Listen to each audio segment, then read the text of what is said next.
I'm also going to add in there, be persistent when it comes to video footage. Video footage is so important. It can make or break your case. Be persistent. If you go to a nearby home, they may not want to give the video footage right away. If you go to a nearby business, they may not want to give it to you. Oh, I have to check with my manager. I have to check with my boss to see if I could give it. Okay, come back, follow up. That video footage could save your case. So be persistent about it. Dash cams. If vehicles have dash cams, try to get that. So I want to add that in there. Video footage could make or break your case. So do the best thing you can, do the most you can to get this evidence, to get that footage.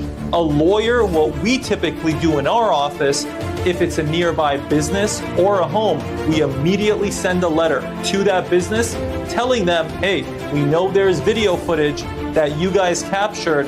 We are asking you to preserve that video, preserve that evidence.